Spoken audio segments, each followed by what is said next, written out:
అందరికీ నమస్కారం. Epic story లైన్స్‌కు స్వాగతం. యక్షపర్వతంలోని 14వ భాగం. ఖడ్గవర్మ వదిలిన బాణం దెబ్బతిని చావుకేక పెడుతూ భల్లూక భటుడొకడు సొరంగంలో పడిపోవడం చూస్తూనే ఖడ్గ జీవదత్తులకు ఇక తమకు తోడేళ్ల నుంచి కాక వాటిని పెంచుతున్న భల్లూకంగాళ్ల నుంచే ప్రమాదం వస్తున్నదన్న అనుమానం కలిగింది. జీవదత్తుడు స్వరంగం మీద ఉన్న ద్వారం కేసి కొంచెంసేపు పరీక్షగా చూసి దాని దగ్గరకు మరే భల్లూకభటుడు రాకపోవడంతో తలదిప్పి, సమరబాహు, త్వరలో మనకు 2 వైపుల నుంచి ప్రమాదం రాబోతున్నది.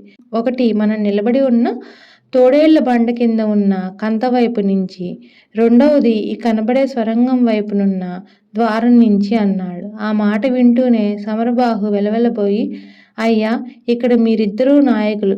నా ప్రాణరక్షణ మీ చేతిలో ఉంది. నన్ను నా తోటివాణ్ణి ఏం చేయమంటారో మీరే ఆజ్ఞాపించండి అన్నాడు. సమరబాహు భయం చూసి ఖడ్గవర్మకు నవ్వొచ్చింది. కానీ అతడు దాన్ని ఆపుకొని, సమరబాహు, నువ్వు సింధు ఎడారుల నుంచి ఏదో సామ్రాజ్యం స్థాపించేందుకు ఈ పర్వతారణ్య ప్రదేశాలకు వచ్చినట్టు విఘ్నేశ్వర పూజారి, స్వర్ణాచారి కూడా మాకు చెప్పారు. మనం ఇప్పుడున్న ప్రాణాపాయ స్థితి నుంచి బతికి బయటపడేందుకు సొంతంగా నువ్వేమైనా ఉపాయం ఆలోచించలేవా అని అడిగాడు. ఉపాయమా? అవతలి శత్రువులు క్షత్రియులు అయి ఉంటే కత్తి దూసి ముఖాముఖి ఎదుర్కొని హతం చేసి ఉండేవాణ్ణి. కానీ ఈ తోడేళ్లను, భల్లూక చర్మాలను ధరించి మంత్రతంత్రాలు ప్రయోగించే మనుషుల్ని ఎలా ఎదిరించేది అన్నాడు సమరబాహు చేతులు కాళ్ళు వణుకుతుండగా. జీవదత్తుడు ఆ మాటలకు నవ్వి, సమరబాహు, నీ ప్రతాపం చూపించడానికి సమయం ఆసన్నమైంది. మనం ఉన్న బండ కింద నుండి శత్రువులు పైకెక్కి రాకుండా నువ్వు నీ అనుచరుడు చూడండి. బహుశా ఈసరికి తన శిష్యుడు ఒకడు బాణం దెబ్బకు చచ్చినట్టు ఆ గురుభల్లూకుడికి తెలిసి ఉంటుంది. వాడొక్కడున్నట్టు ఏం చేయబోతున్నట్టు అన్నాడు. జీవదత్తుడు మాట ముగించే లోపలే గురుభల్లూకుడు సొరంగ ద్వారం దగ్గరకు వచ్చి తోడేళ్ల బండ మీద ఉన్న బందీలను చూసి కళ్ళెర్ర చేసి, ఒరే పాషాండుల్లారా, బాణం కొట్టి వృకేశ్వరి భక్తుల్లో ఒకడిని చంపారు. ఇక మిమ్మల్ని నా పంచశూలానికి గుచ్చి తోడేళ్లకు ఆహారంగా వేయబోతున్నాను అన్నాడు భీకరమైన స్వరంతో. గురుభల్లూకుడి గొంతు వింటూనే అప్పటి వరకు సొరంగ ద్వారం కింద ఆహారం కోసం తచ్చాడుతున్న తోడేళ్లు పెద్దగా అరుస్తూ ద్వారం కేసి ఎగరసాగినాయి. వాటికి రోజు ఆ వేళకు ద్వారం నుంచి ఆహారం అందుతుండేది. సమయానికి అది దొరక్కపోవడంతో అవి ఆకలి భరించలేక కలిసికట్టుగా తలలెత్తి మొరగసాగినాయి. గురుభల్లూకుడు ద్వారంలో నుంచి బయటకు తలపెట్టి తోడేళ్ల కేసి చూశాడు. అవి 10 అడుగుల ఎత్తున ద్వారాన్ని ఎగిరి అందుకోగలవేమోనన్న భయం అతడికి కలిగింది. అట్లని ద్వారాన్ని మూయించితే తాను బందీలుగా పట్టుకున్న వాళ్లను తను పిరికిపందవాడి కింద జమకట్టి తీరుతారు. జీవదత్తుడు ఎలుగొడ్డు వాళ్ళు గురువు ఆలోచనలు గ్రహించిన వాడిలా తన చేతిలోని దండాన్ని పైకెత్తి, ఒరే గురుభల్లూక, నువ్వు భల్లూకుడివై ఉండి ఏ భల్లూకేశ్వరును పూజించగా వృకేశ్వరుని ఎందుకు పూజిస్తున్నావో నాకు తెలియదు. బహుశా మందమతివై ఉండుంటావు. ఇదిగో నేను బండ దిగి నీ స్వరంగ ద్వారం దగ్గరకు వస్తున్నాను అన్నాడు. జీవదత్తుడు అన్నంత పని చేస్తాడన్న భయంతో సమరబాహు అతన్ని వారిస్తూ, అయ్యా, మీరు ఆకలిగా ఉన్న తోడేళ్ల మధ్యగా నడిచిపోయి ఆ గురుభల్లూకుడిని చేరాలని చూస్తున్నారా? అది చాలా ప్రమాదం. గురుభల్లూకుడు మంత్రతంత్ర విద్యల్లో ఆరితేరిన ఘటం అన్నాడు.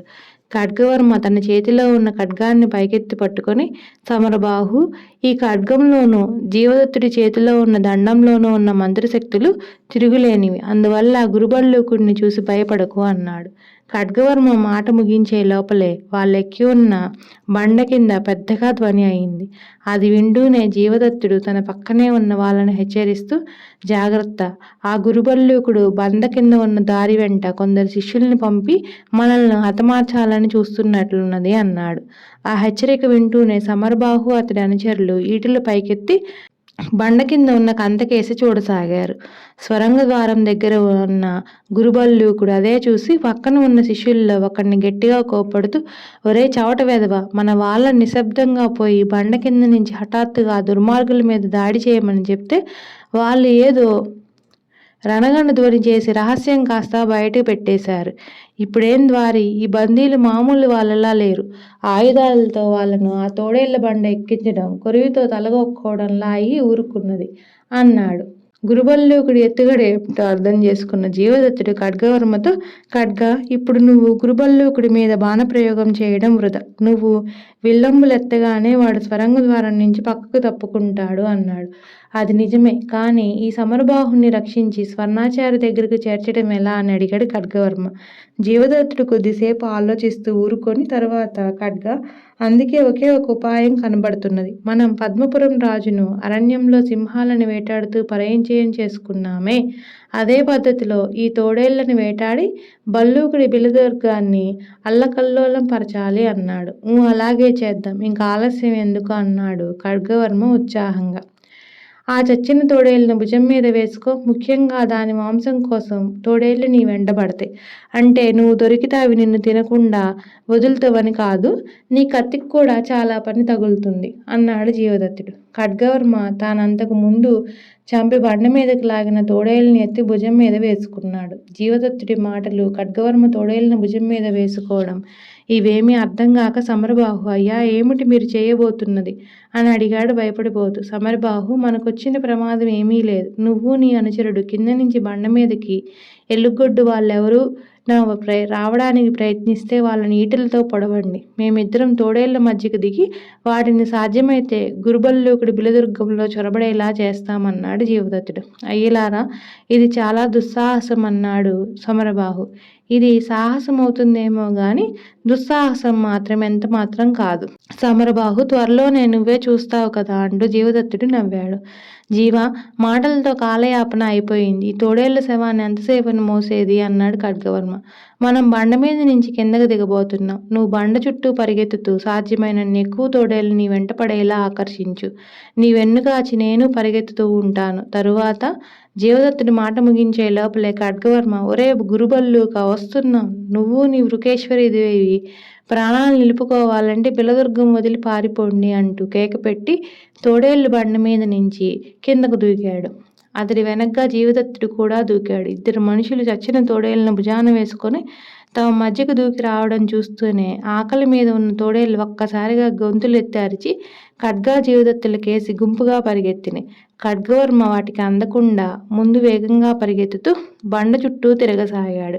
వెనక జీవదత్తుడు అందిన తోడేళ్లను తన చేతగల మంత్రదండంతో ఎత్తి విసిరివేస్తూ తాను పరిగెత్తసాగాడు. అతడికి తప్పనిసరి అయితే తప్ప, లేకపోతే తోడేళ్లను చంపాలని లేదు. స్వరంగ ద్వారం దగ్గర నిలబడి ఇదంతా చూస్తున్న గురుబల్లూకుడు పట్టలేని ఉత్సాహంతో పెద్దగా చప్పట్లు చరిచి, అంతా ఆ వృకేశ్వరీదేవి మహత్యం, ఆ శత్రువులకు మతులు పోగొట్టి పిచ్చెత్తించి తమ వాహనాలైన తోడేళ్లకు ఆహారంగా వేస్తున్నది. ఆహా, మహాతల్లి తలుచుకుంటే చేయలేనిదేమున్నది అంటూ భక్తి పారవశ్యంలో కళ్ళు మూసుకొని తలపైకెత్తాడు. అప్పటి వరకు తోడేళ్ళని వెంట వేసుకొని వాటికి అందకుండా బండ చుట్టూ సొరంగం పక్కన గిరికీలు తిరుగుతున్న ఖడ్గా జీవదత్తులకు గురుబల్లూకుడి వాళ్ళకు మంచి అవకాశంలా కనిపించింది. జీవదత్తుడు, ఖడ్గా, ఇదే మంచి సమయం, ఆ బల్లూకుడు భక్తి మైకంలో ఉన్నాడు అంటూ ఖడ్గవర్మను హెచ్చరించాడు. ఖడ్గవర్మ మరుక్షణం తన భుజం మీద ఉన్న చచ్చిన తోడేళ్ళ ఎడం చేత్తో పైకెత్తి దాన్ని గురుబల్లూకుడున్న స్వరంగ ద్వారంలోకి విసిరేశాడు. తమ ఆహారం అలా ద్వారం కేసి పోవడం చూస్తూనే బాగా ఆకలిగా ఉన్న 4-5 తోడేళ్లు దానితో పాటు పైకెగిరి ద్వారంలోకి దూకినాయి. కళ్ళు మూసుకొని ధ్యానంలో ఉన్న గురుబల్లూకుడి మీద చచ్చిన తోడేలు, దాని మాంసం తినేందుకు బతికి ఉన్న 4-5 తోడేళ్లు ఒక్కసారిగా వచ్చి పడినాయి.